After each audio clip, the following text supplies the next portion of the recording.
السلام عليكم ورحمة الله تعالى وبركاته، والصلاة والسلام على أشرف الأنبياء والمرسلين سيدنا محمد سيد البشر وآله وصحبه وسلم أجمعين ومن والاه. ومن لم يوالي هذا الرسول فأما يصمت أم يترك. These videos is not for you if you do not believe in Rasulullah sallallahu alaihi wasallam, because it's not going to make any sense, but you can use it as information purposes only. Continuing on from my book of why the Quran is still the biggest challenge here in this world, um, we've reached a series of attacks, a series of terrorist attacks, and it's part of part one anyway, which is سلسلة اعتداءات إرهابية حول العالم. It started off with the Madrid bombing, because the Madrid bombing basically made one of the hugest impacts, and it actually changed the public opinion. Al-Khawarij, those Al-Qaeda, they found a way, instead of spreading Islam through books and talking together, well, geniuses. They said, we'll bomb them, maybe they'll understand Islam. Oh, alam bis-sawab. But that entrenched the idea that Islam and the Quran are both related to terrorism. Al-'iyadhu billah. And every time you hear on the news, it's always, there was a Quran in the bag. Habibi, the Quran doesn't blow up, man. What is wrong with you? And every time something happens, there's a Quran in the car. Are you carrying a Quran? There was a movie also, El Bar, Spanish movie, a psychological thriller. They caught this guy and said, "Why do you have a Quran in the bag?" One of the calamities in this world is when I was going to Melbourne to a festival, they started looking into bags, which is understandable. I understand that. So I saw some Lebanese Muslims and I said, I might as well go to them and get them to look into my bag. So they looked into my bag and I looked at him and said, "What are we looking for?" And he goes, "Just making sure you're not carrying guns." I said, no, I'm not carrying guns. I even left the Quran back home. And he said, yeah, that's the one. The calamity of the situation is that the Quran now, people are pinning their faults and their mistakes and their fears on the Quran itself. And this century is now going to be stuck. We're stuck with this century, looking at it that way, unfortunately. وَالْعِيَاذُ بِاللَّهِ. Wallahu al-musta'an. The series of attacks on Muslims, on the soft targets, well entrenched the idea that the Muslims will have to. It gave them a lot of ideas. Those Europeans, that Muslims will have to wear maybe a crescent like Nazi Germany or the Jews to identify that those are Muslims. For as long as there's democracy, this is not going to happen. But now the idea is waging on the internet is like you go through a door, Muslims from this door, Jews from this door, maybe whites from this door. These ideas are rubbish. Regardless of all this, Muslims wearing a crescent is only a Nazi idea, which is coming back, unfortunately. Ukraine was made the scapegoat here because of these Madrid bombings. Madrid bombings in March 2004, 192 victims from Al Qaeda, changed the public opinion. So it's going to be very hard for someone to come in and say, well, the Quran is basically not the manifesto of terrorism, so that's not going to work. PM joined the US. The Prime Minister of Spain, basically. The idea was to deter Spain from joining the Allies going into Iraq. The Iraqis did not have problems with British coming in. They were there during the British Empire. The Americans came in. Well, there was oil. Of course, the Americans are going to come in. But having the Spaniards in is a slap in the Arabs' face, because the Arabs were in Spain for almost 800 years. That was Islamic Spain. And from Islamic Spain, you'll have to understand that, let's go back in time. Islamic Spain was like London and Paris today, just like how London was Yemen. You'll have to understand it that way. I can't describe it anywhere else. All these sciences was taken from Spain. Even human rights. Everybody knew the Quran. Everybody knew the Hadith. Anybody telling you other than that is a liar. Those just like how today we get a superstar going into the Gulf states. Oh, no, we've got someone from Hollywood. That's how when Muslim scientists used to go to Europe were treated exactly like that. So it was the other way around.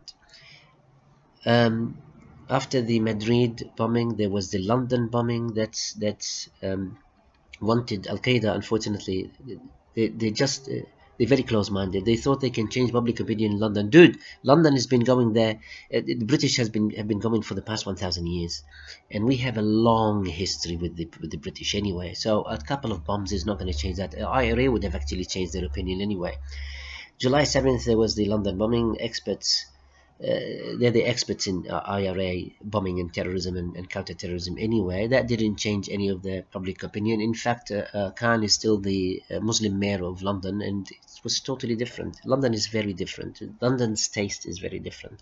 If you go to Queensway, it looks like Salmiya in Kuwait. All of them are wearing bisht, and it looks like a Farij. Farij means a neighborhood from Kuwait, dude. Unlike Spain, British public opinion didn't change, but however, that made a rise to the English Defence League, which is I even don't know and understand what the heck they're on about, but it's all Nazi propaganda, something about white race and so on. So they're resurrecting the ideas of Hitler, and unfortunately, that happened because two groups just were so ignorant, do not want to understand each other, and they just went off at each other. The Oxford Union debate in 2013. Imagine, you'll have to understand, the July 7th bombing and the Madrid bombing did not have that much influence on the debate, and that's my opinion. Mehdi Hassan was there. Mehdi Hassan is a Shia Muslim. It doesn't matter. He says La ilaha illallah Muhammad Rasulullah. He's a Muslim. Anybody says La ilaha illallah Muhammad Rasulullah is a Muslim.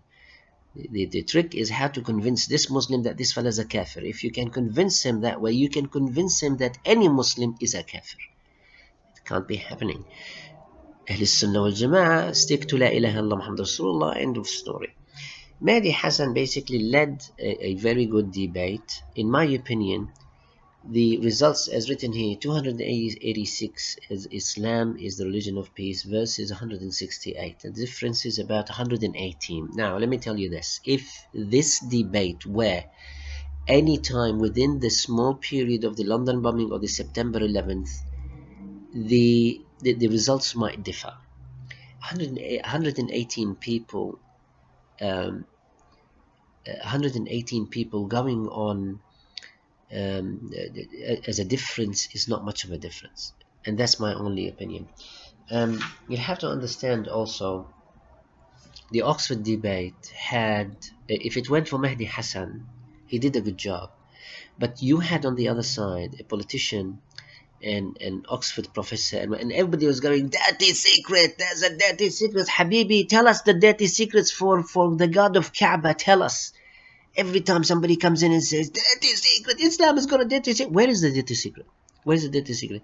And everybody's going, hey, dude, brother, he's telling us a dirty secret. Let's listen to it. Islam is not a dirty secret. From the Quran to the Sunnah to the Fiqh, it is all transparent. It is not the stock exchange market that has secrets. Hey, the stocks are falling tomorrow. Let's burn the records and make some money before we tell the people. It's not like that. All right, it is not a couple of cronies taking over a country. Let's do this first, right? That constitution and our constitution is different. I can't say anymore, otherwise we'll be locked up. Astaghfirullah al-Azim. Islam is not that. Islam is absolutely clear. You can go anywhere in the world and pick up any book from Ahl Sunnah wal Jama'ah, Shafi'i, Hanafi, Al-Maliki, Al-Hanbali. It's clear. Everything is written. Go to the nearest sheikh and he will explain it to you. There's no dirty secret. Radical imams also rose from that bombing and that debate and all that rubbish. And Jim Chowdhury, he had this is the stupidity of those people. And Jim Chowdhury rose from the ashes of the dead people, on the blood of Muslims and non-Muslims, on humanity. He rises up and he puts a group together, according to what I've heard from the media, as Sharia Patrol. Wow. This is as stupid as you hear someone down the road saying, I have learned the Baqarah by heart. Oh, you should be Amir. Dude, learning the Baqarah by heart doesn't make you an Amir.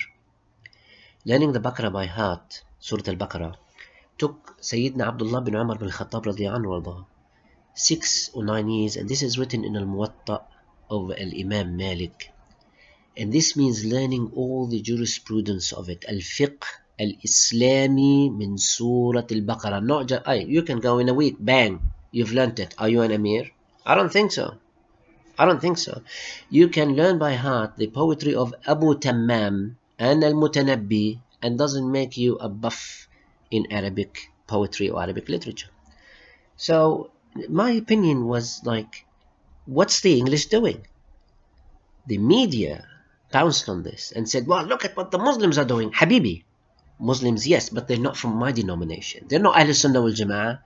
They might be a radical group. I don't care. And where's the English police? That's your problem, not my problem. And they keep on saying, the Islamic Society. Dude, what do you want me to do? To go to the airport and start looking into people's bags? I'm not a custom officer. Do you want me to put some checkpoints out on the streets and start looking into bags of Muslims and cars? And that's not my business. You're the policeman. You do that. All they've got is one answer. Let's take the Muslims and stick them in a jail somewhere. That's all they have. We'll continue on. I'm gonna try and make these videos short. If I'm dead, I'm speaking to you from the grave. These videos are basically to explain my book and to put things forward, maybe also for the future generation and my daughter. That's all it is. Don't look for me. Share, delete the video. Wassalamu alaikum wa rahmatullahi ta'ala wa barakatuh.